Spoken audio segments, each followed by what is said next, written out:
데살로니가 전서를 통해서 행복한 신앙생활이 무엇인가 이런 질문을 던지면서 말씀을 묵상하며 깨달은 진리는 행복은 관계에서 온다라고 하는 것입니다.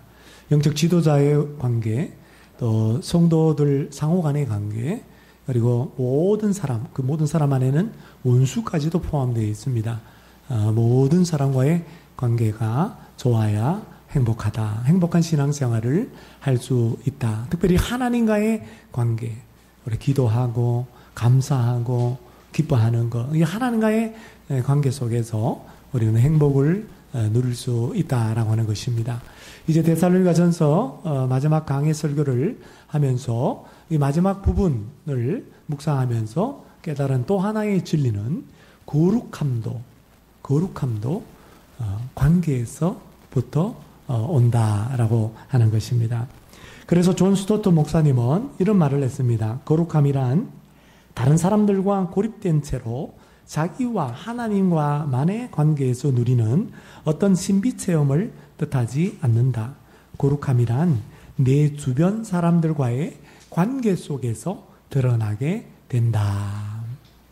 그러니까 하나님과 나와의 어떤 신비 체험, 이게 거룩이 아니라, 거룩이라는 것은, 하나님의 거룩이라는 것은 사람들과의 관계 속에서 나타나게 되어 있다라고 하는 것입니다. 그래서 거룩함도 바로 관계에서부터 나오는 것이다 라고 하는 것이죠. 여러분, 이번에 또 추석 명절날 많은 또 가족들, 또 친지들 또 함께 이렇게 만났을 텐데, 여러분 그들과의 관계가 어떻습니까? 그 관계 속에서 거기에 믿는 자도 있고 안 믿는 자도 있습니다.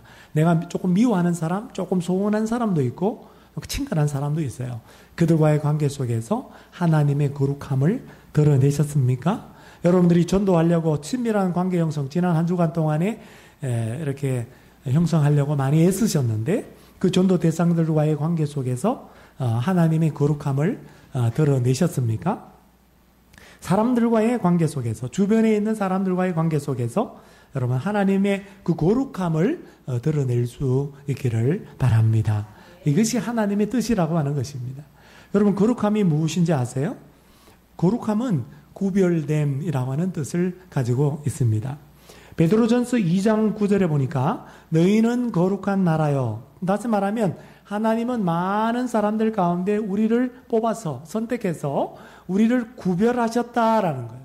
그래서 마귀의 나라에 있던 우리를 하나님 아버지의 나라로 옮기셨다라는 것입니다.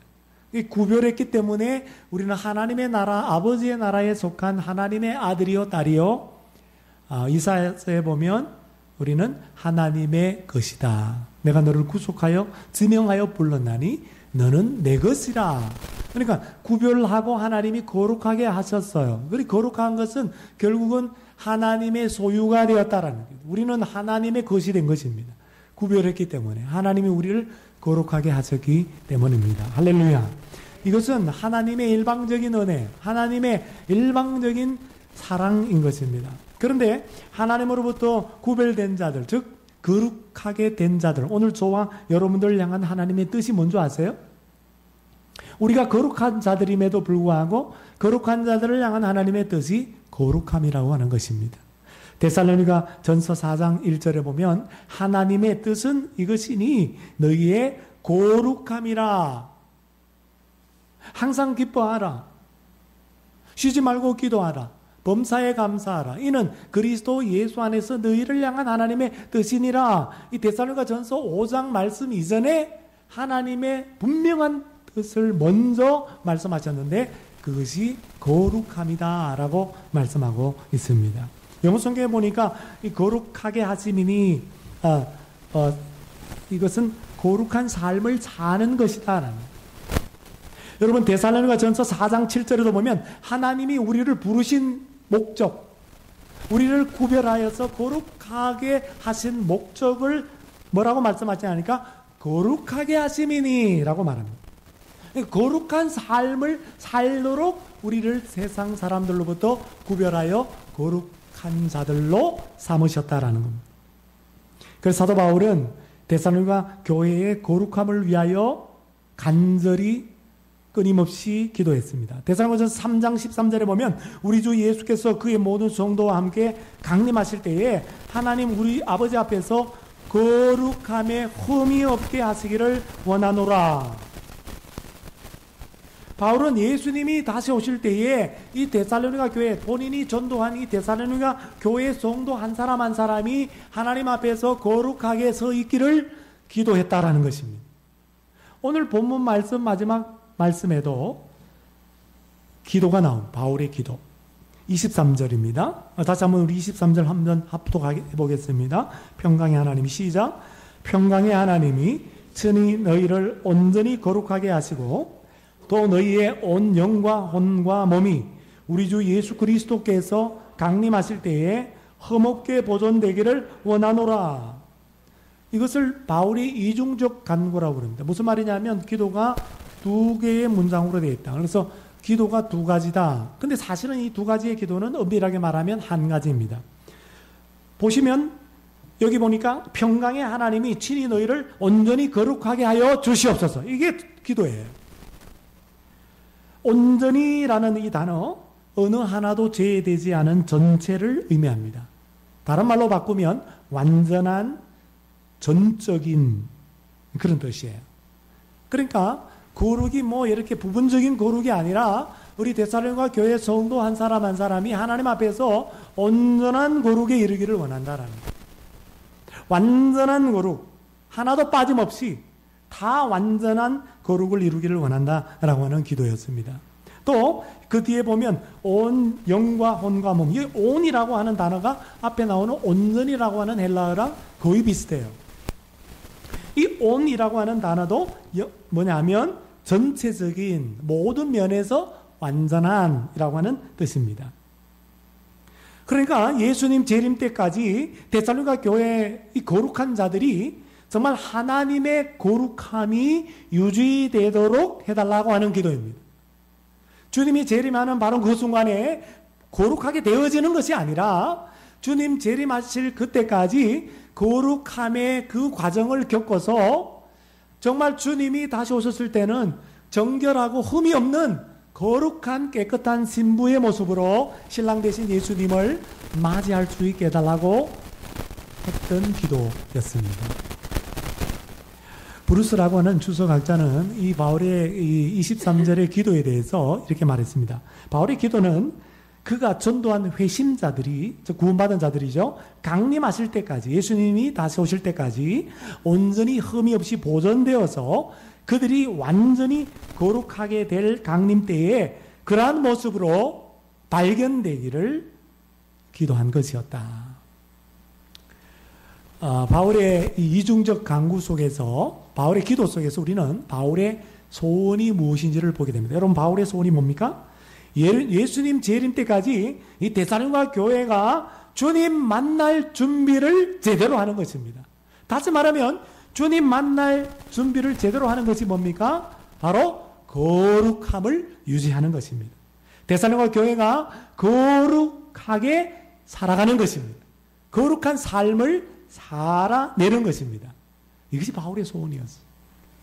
예수님의 소원도 동일합니다. 예수님께서 십자가에 못 박기 전에 제자들과 담화를 나누셨는데 그걸 고별담화, 고별사화라고 합니다. 14장부터 17장까지인데 이 17장의 내용을 보면 예수님의 대제사장적 기도라고 그래요. 예수님이 교회를 위해서, 앞으로 생겨날 교회를 위해서 기도하셨어요. 교회는 하나 되게 해달라고 기도했고, 특별히 헤어질 이 제자들, 예수님의 3년 동안 동고동락했던 제자들을 위해서 이와 같은 기도를 해요. 17장 17절, 요한복음 17장 17절입니다. 그들을, 누굽니까? 예수님의 제자들을 진리로 거룩하게 하옵소서. 이 기도는 교회를 위한 기도이기도 합니다. 오늘 저와 여러분들이 여러분 예수님의 기도로 말미암아 여러분 거룩하게 되는 은혜가 있기를 주님의 이름으로 축복합니다. 여러분, 주님 만날 준비가 되셨습니까? 지금 여러분들이 주님이 지금 오신다면, 여러분이 당장 죽음을 맞이하고 계신다면 정말 그 주님을 만날 준비가 제대로 되어 있냐라는 것입니다. 바꿔 말하면 지금 거룩한 삶을 살아가고 있느냐라는 것입니다. 하나님의 부르심의 목적대로 하나님이 우리를 구별하신 거룩한 자로 삼으신 그 뜻대로 정말 거룩하게 살고 있느냐라고 하는 것입니다. 부디 거룩한 삶을 사셔서 주님 만날 준비를 하는 우리 모두가 되시기를 주님의 이름으로 축복합니다. 그렇다면 주님 만날 준비를 하기 위한 거룩한 삶은 어떤 삶을 말할까요? 거룩이 뭐냐라는 거예요. 거룩함이. 그냥 겉으로 보기에 경건의 모양이 있는 그것이 거룩인가? 성경책 끼고 있고 성경 읽고 열심히 공부하고 열심히 기도의 자리에 참여하고 예배 드린다고 그것이 거룩인가라는 것입니다. 저는 성경 전체를 읽으면서 깨닫는 것은 거룩한 삶은 하나님의 뜻대로 살아가는 삶이다. 이렇게 정의 내릴 수 있다고 생각합니다. 그런데 그렇게 정의를 내리면 조금 광범위해요. 그래서 오늘 데살로니가 전서 속에서 발견한 진리는 뭐냐 하면 거룩한 삶을 한마디로 말하라고 한다면 사랑하는 삶이다. 거룩이 뭐냐? 사랑이다. 우리 다 따라합니다. 거룩함은 사랑입니다. 시작. 거룩함은 사랑입니다. 거룩한 삶은 사랑하는 삶입니다. 시작. 거룩한 삶은 사랑하는 삶입니다. 출애굽기 19장에 보면 하나님께서 이스라엘 백성들을 이집트에서 탈출시켰어요. 출애굽, 영적인 의미로 구원입니다. 이 구원받은 이스라엘 백성들 시내산에서 모아놓고 하나님께서 언약을 맺으셨어요. 그것을 시내산 언약, 시내산 계약이라고 그래요. 시내산 언약의 내용은 이겁니다. 내 말을 듣고, 즉 하나님의 말씀을 듣고 내 언약을 지키면 너희는 거룩한 백성이 될 것이다. 너희는 나의 소유된 백성이 될 것이다. 내 것이 될 것이다. 거룩한 백성이 될 것이다. 거룩한 백성이 될 수 있도록 하나님께서 시내산에서 두 돌판을 주셨어요. 모세를 통해서. 그게 뭡니까? 십계명. 이 십계명은 율법 전체를 대표하는 것인데 율법의 핵심이 뭐냐 하면 십계명에 다 나와 있습니다. 십계명은 하나님 사랑, 이웃 사랑. 수직적으로 하나님을 사랑하고 수평적으로 사람들을 사랑하는 삶. 이것이 바로 거룩한 삶이에요. 하나님께서 이스라엘 백성들을 선택해서 구별하셨어요. 구원받은 백성 되게 하셨단 말이에요. 그냥 자동적으로 거룩한 백성이 되는 것이 아니라 하나님의 말씀을 듣고 실천할 때에 그들이 거룩한 백성이 되는 겁니다. 거룩한 백성이 되는 길을 말씀을 통해서 가르쳐 주셨습니다. 그래서 예수님께서도 하나님을 사랑하는 것과 이웃 사랑하는 것을 율법의 요약이다. 율법의 대강령이라고 말씀하셨습니다. 그러므로 우리가 거룩한 백성이 되려면 완전한 거룩한 백성이 아직 되지는 못했어요. 거룩한 백성이 되려면 거룩함을 완성하려면 반드시 하나님을 사랑하는 삶을 살아야 되고 사람들을 사랑하는 삶도 살아야 되는 것입니다. 레위기 19장 2절 말씀에 보면 너희는 거룩하라 라고 하나님이 이스라엘 백성들에게 명령을 하셨어요. 이것도 시내산에서 주어진 말씀이거든요. 레위기는요. 딴 데 광야에서 준 게 아니에요. 그 시내산에 머물고 있을 때 주신 말씀이에요. 거룩하라. 내가 거룩함이니라. 하나님이 거룩하기 때문에 하나님의 백성들도 거룩하라 라고 하나님이 명령하셨어요. 그러면서 거룩한 삶에 대해서 그 뒤에 19장 3절 이하를 읽어보면 다 뭐냐면 네 이웃을 너의 자신처럼 사랑하라 라고 하는 말씀이에요. 그걸 현장 속에서 일상생활 속에서 구체적으로 실현하는 것을 조목조목 짚어준 거지. 그 뒤에 결론적으로 레위기 19장 18절에 네 이웃 사랑하기를 예수님은 내 몸처럼 사랑해라. 우리 너 자신처럼 사랑하라 라는 겁니다. 그러니까 거룩한 삶은 이웃을 자기 자신처럼 사랑하는 삶인 것입니다. 사도 바울도 데살로니가전서 3장 13절에 기도했다고 그랬죠. 주 예수께서 강림하실 때에 거룩함에 흠이 없게 하시기를 원하노라. 이 말씀 앞에 또 하나의 기도가 있어요. 그게 12절입니다. 12절 보시면 또 주께서 우리가 너희를 사랑함과 같이 너희도 피차간과 모든 사람에 대한 사랑이 더욱 많아 넘치게 하사 영어 성경에 보니까 그 결과로. 그러니까 서로 성도들끼리 사랑하고 믿지 않는 사람을 포함해서 원수들까지도 우리가 사랑하는 그 사랑하는 삶이 넘치게 하여 주시옵소서. 그 결과로 하나님 앞에 설 때에, 주님이 강림하셨을 때에 정말 거룩함에 정말 조금도 흠이 없도록 하여 주시옵소서. 이게 하나의 기도예요. 자, 이렇게 보면 거룩한 삶은 사랑하는 삶에서부터 비롯되는 것을 알 수가 있습니다. 기회라고 하는 시를 쓴 여인이 있습니다. 20대 후반의 여성인데요. 말기암 환자로 죽음을 앞두고 하나의 시를 썼습니다. 기회, 여러분에게 소개합니다. 이 세상은 사는 것이 기회입니다. 즐길 기회가 아니고 남에게 봉사할 수 있는 기회이고 사랑할 수 있는 기회이며 좋은 일을 할 수 있는 기회입니다. 내가 친절을 베풀고 나보다 약한 사람을 일으켜주고 관심을 가져줄 수 있는 기회입니다.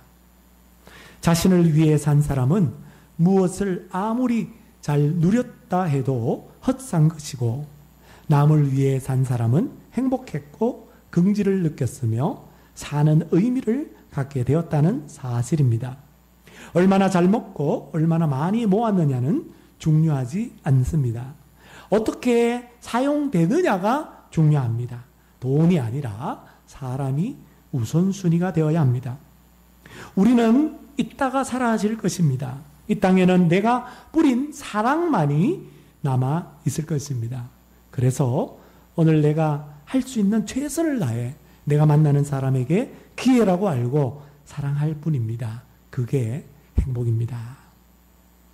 그렇습니다, 여러분. 우리에게 정말 살 수 있는 시간이 조금이라도 주어졌다고 한다면 그 시간은 사랑할 수 있는 기회입니다. 하나님을 사랑할 수 있는 찬스요, 주위에 있는 사람들을 사랑할 수 있는 기회입니다. 그러므로 여러분, 정말 사랑이 넘쳐야 거룩함에 흠이 없게 되는 것입니다. 사랑이 더욱 많은 삶을 우리가 살아갈 때에 하나님을 세월 지나가면 갈수록 더욱더 사랑하고 세월 지나가면 갈수록 더욱더 내 이웃을 사랑하는 삶을 살아가는 그 삶이 거룩한 삶이다. 세상 사람들과는 구별된, 차별된 삶이라고 오늘 성경은 우리에게 말씀하십니다. 하나님을 사랑하는 삶을 살고 계십니까? 이전보다도 사람들을 사랑하는 삶을 살고 있습니까? 그렇다고 한다면 여러분, 주님 만날 준비가 되어 있는 것입니다. 만약 그렇지 못한다고 한다면 여러분, 아직 주님 만날 준비가 전혀 되어 있지 않습니다. 우리가 언제 주님을 다시 만날지 몰라요. 언제 죽음이 갑작스럽게 창졸지간에 우리에게 임할지 몰라요. 그러므로 지금 주어진 이 시간, 지금 살고 있는 이 시간, 하나님을 사랑하고 사람을 사랑할 수 있는 기회로 알고 그 기회를 꼭 붙잡으시길 바랍니다. 그래서 정말 주님 앞에 섰을 때에 거룩함에 조금의 흠도 없는 정말 깨끗하고 정결한 신부로 신랑 예수님 앞에 서는, 주님 만날 준비를 제대로 하는 지혜로운 청지기들이 다 되시기를 축복합니다. 그렇다고 한다면 어떻게 하면 우리가 거룩한 삶, 즉 사랑하는 삶을 살 수 있을까요? 여러분, 내 힘으로 사랑하는 삶을 살 수 있습니까? 내 노력으로, 내 결단과 내 의지로 사랑할 수 있습니까? 오늘 말씀 듣고 은혜 받고 내가 내 남편을 사랑해야지, 내 자식들을 사랑해야지, 자식 사랑은 본능이니까 그건 빼고 내 아내를 사랑해야지, 내 친척, 내 삼촌을 사랑해야지 라고 결단하고 갔는데 사랑이 되던가요? 사랑할 수 있겠던가요? 안 되는 거죠. 왜? 우리는 경험을 통해서 우리는 실패했기 때문에 너무나 잘 압니다.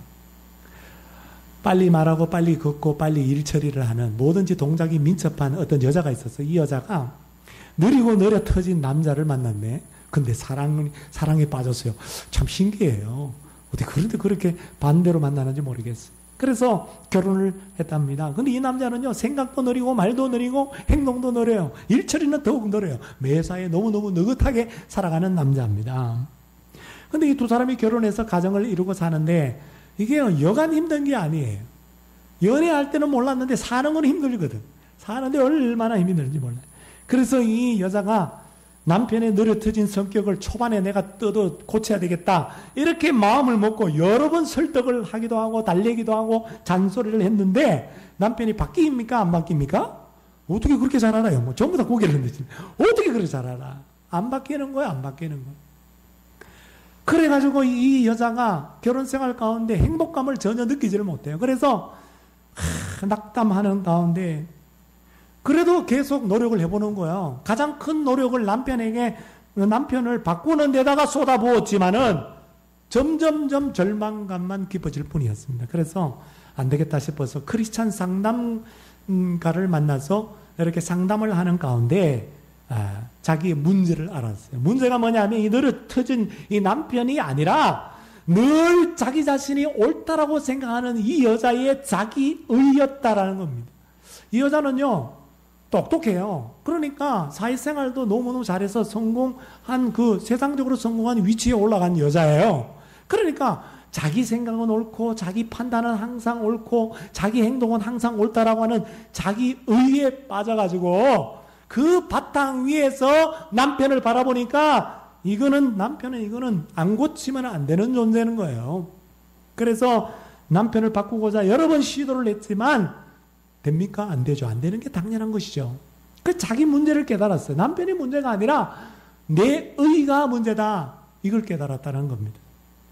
여러분, 오늘 23절 말씀해 보면 온 영과 혼과 몸, 그러니까 전체적인 영혼 몸, 이것을 3분법으로 나눠서 인간의 어떤 구성하고 있는 요소를 영혼 몸으로 보기도 하고, 또 영혼을 묶어서 영혼과 또 육체로 이렇게 2분법으로 보기도 하고, 뭐 이걸 가지고 3분법이다, 2분법이다, 뭐 이렇게 학자들은 얘기하지만 그게 중요한 게 아니라 인간 전체를 이루는 요소다라고 생각하시면 돼요. 근데 잭 푸닌 목사님이라고, 이분의 설교를 제가 자주 보는데, 잭 푸닌 목사님이 아주 기가 막힌 말씀하셨어요.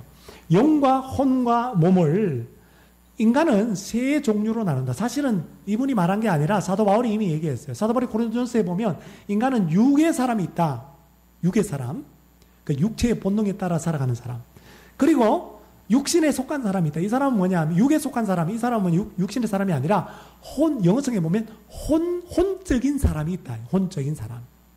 그리고 신령한 자가 있다. 이건 뭐냐면 영적인 사람이 있다라는 거예요.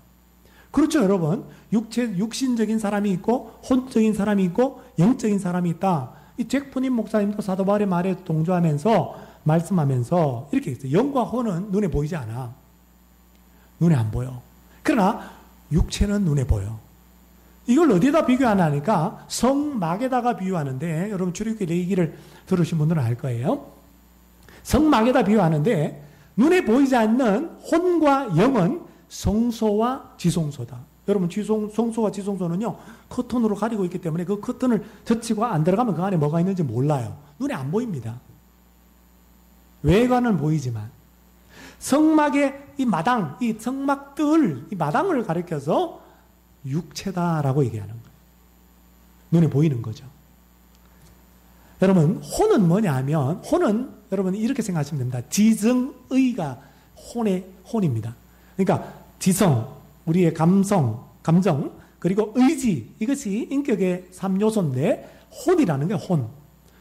정신이라고도 말할 수 있고, 마음이나 또 생각이 바로 이 혼의 영역에 속한다. 굳이 따지면 영은 아시죠? 그 코에 생기를 불어넣어서 하나님과 교제할 수 있는 우리의 영.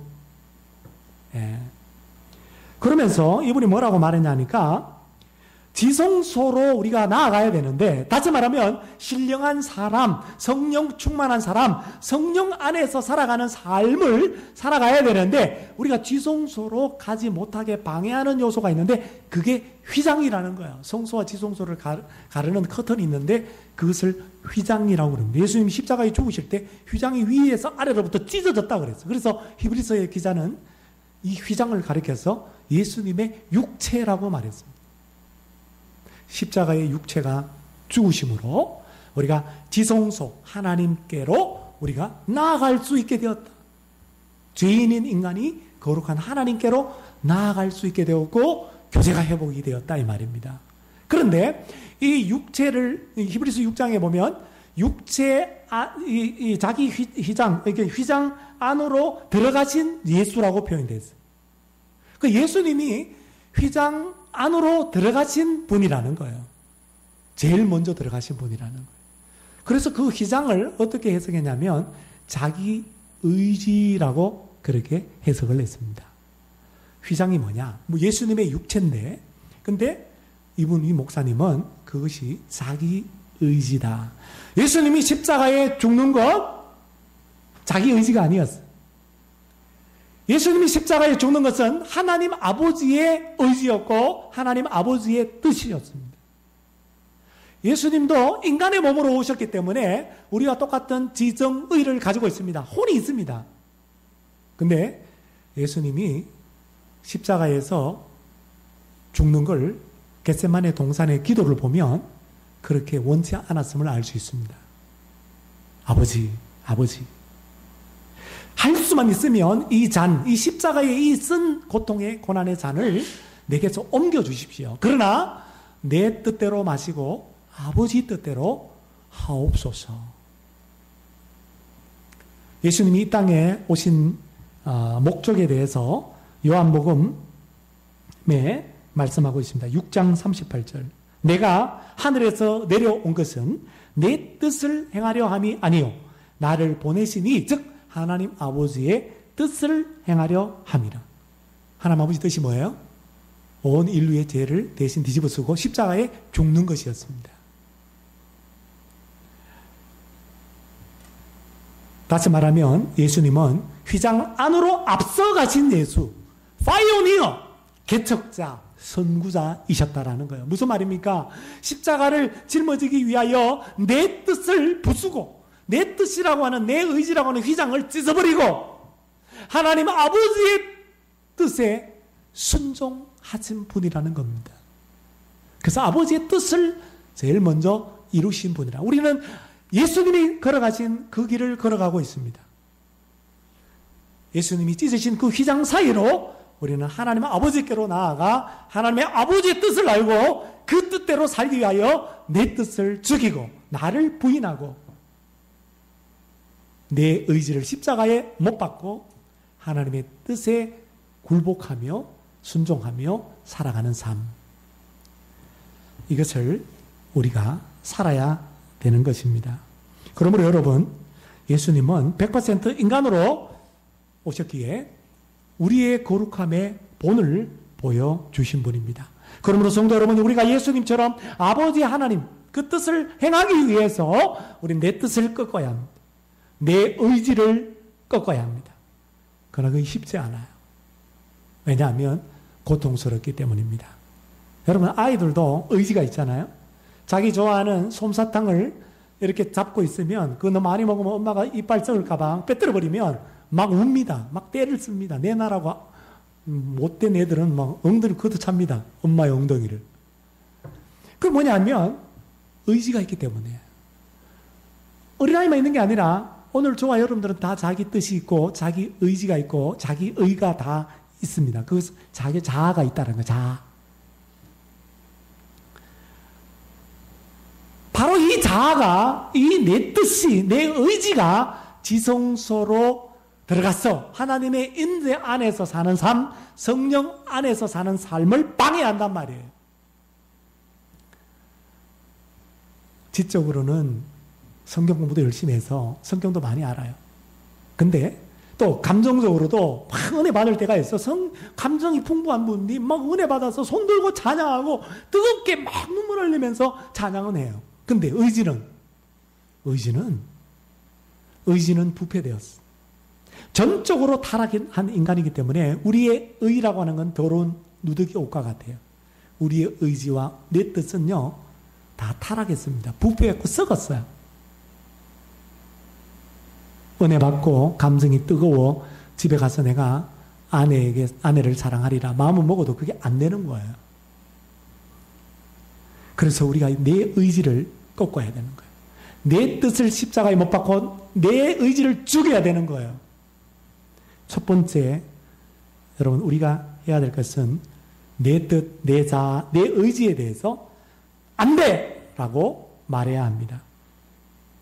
내가 성경 공부하고, 그리고 내가 주일날 주님을 뜨겁게 찬양하고 예배하고 난 다음에 집으로 돌아가서 이제 주중에 또한 직장에서, 가정에서 내가 내 뜻을 행하려고 하는 그 시험을 받을 때가 얼마나 많이 있는지 몰라요.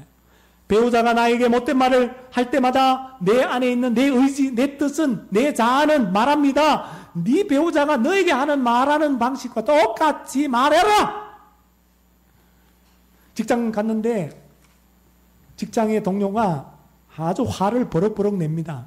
그때마다 내 안에 있는 내 뜻과 내 의지는 말합니다. 똑같은 방식으로 보복해라. 똑같은 방식으로 너도 화를 내라. 이런 시험을 우리가 받을 때가 얼마나 많아요. 그때마다 내 자아, 내 뜻, 내 의지에 대해서 안 돼! 라고 선포해야 한다라는 것입니다. 내 뜻을 꺾어야 되는 거예요. 나를 부인해야 되는 거예요. 두 번째는 그 꺾어들면 기도를 해야 되는 거예요. 선포만 해서는 안 되고 하나님께 기도해야 됩니다. 23절 말씀에 보면 사도 바울이 데살로니가 교회에 거룩한 삶을 살도록 누구에게 기도합니까? 누구에게?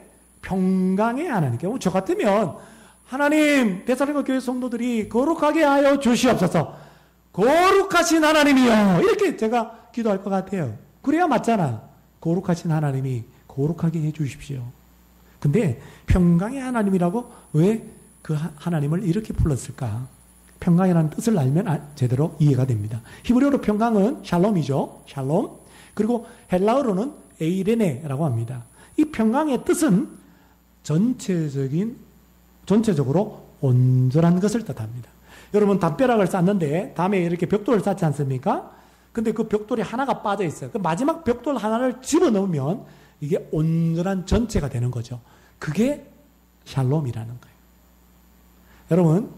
여러분이 온전한 상태에 있는 거, 여러분 심령이 온전한 상태에 있는 거, 이게 평강, 평안, 평화라고 하는 뜻입니다. 그러므로 여러분, 평강의 하나님은 어떤 하나님인가요? 온전한 하나님, 온전한 하나님, 완전한 하나님, 이런 뜻이에요.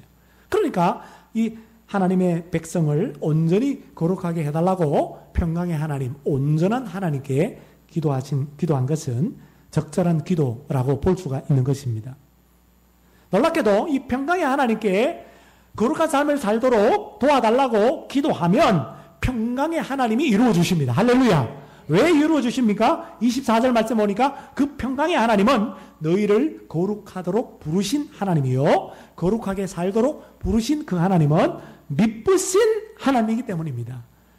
faithful, 믿을 만한 분이기 때문에, 신실하신 분이기 때문에 하나님은 오늘 우리를 거룩하게 살도록 부르신 그 신실한 하나님께서 우리가 거룩함이라고 하는 하나님의 뜻을 이룰 수 있도록, 그 목적을 이룰 수 있도록 여러분 우리의 삶 속에 친히 역사하시고 도와주시고 이루어 주십니다.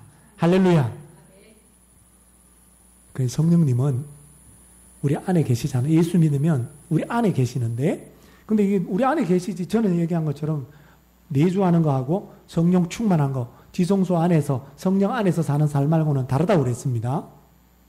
내 안에 성령이 있어도 항상 기뻐하라, 쉬지 말고 기도하라, 범사에 감사하라, 이 하나님의 뜻대로 살아가는 삶을 살아갈 수가 없어요.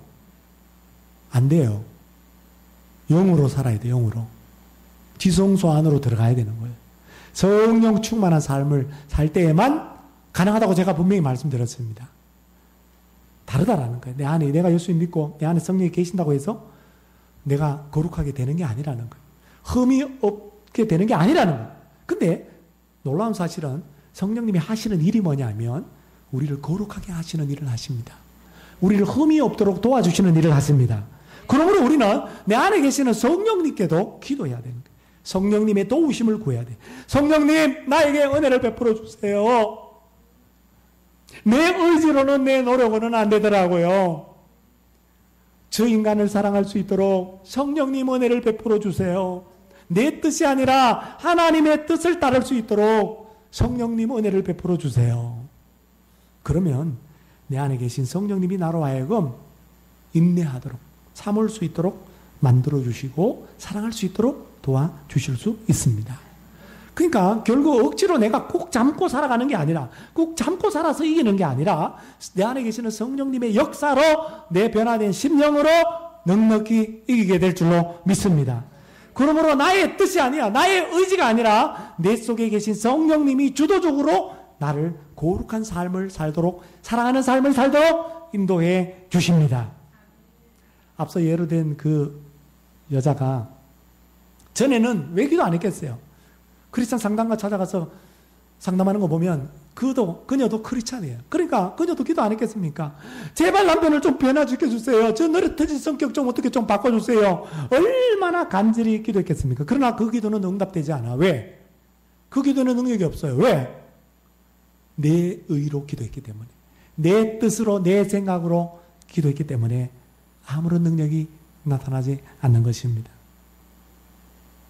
이 여자가 자기의 의가 문제라는 걸 깨닫고 이제는 자기 의로 기도하는 것이 아니라 성령님, 내 안에 계시는 성령님을 의지해서 살려고 기도를 했습니다. 아까 같은 그런 기도를 했어요. 은혜를 베풀어 달라고, 사랑할 수 있게 달라고. 얼마 후에 이 여자가 느꼈습니다. 뭘 느꼈냐면, 와, 이전에는 몰랐는데 남편의 느릿해진 성격이 얼마나 귀여워 보이는지 몰라요. 그러니까요, 남편 보는 눈이 확 변하니까 남편과의 관계가 좋아져요. 더 놀라운 사실은 이 여자에게 병이 있었는데 위궤양과 고혈압, 이거 안 치료되는 병인데 고쳐졌어요. 할렐루야. 내가 변화되니까 병도 고치는구나. 이제. 사랑하는 여러분, 사람을 사랑하는 삶은 내 힘으로, 내 뜻대로 할 수가 없습니다. 거룩한 삶도 내 노력으로, 내 결단으로 결코 살아갈 수가 없습니다. 그렇기 때문에 내 자아, 내 뜻, 내 의지, 이것을 부인하고 또 부인하는 기도를 하나님 앞에 드리고 평강의 하나님께, 그리고 성령님께 여러분 기도하시기를 바랍니다. 하나님, 내 뜻이 아니라, 평강의 하나님, 내 뜻이 아니라 하나님의 뜻을 행할 수 있도록 거룩한 삶을 살아갈 수 있도록 은혜를 베풀어 주시옵소서. 내 안에 계시는 성령님, 내가 저 사람을 사랑할 수 있도록 도와주시옵소서. 그러면요, 평강의 하나님이 거룩한 삶을 살도록 도와주시고, 성령님이 내 뜻대로 사랑할 수 없는 내 배우자를 내 의지로는 도저히 사랑할 수 없는, 내가 미워하는 그 사람들을 사랑할 수 있도록 나를 도와주실 것입니다. 사랑하는 여러분, 평강의 하나님과 성령의 도우심으로 거룩한 삶, 하나님을 사랑하고 사람들을 사랑하는 삶을 사셔서 주님 만날 준비를 잘하는 우리 지혜로운 성도들이 다 될 수 있기를 주님의 이름으로 축원합니다. 신실하게 진실하게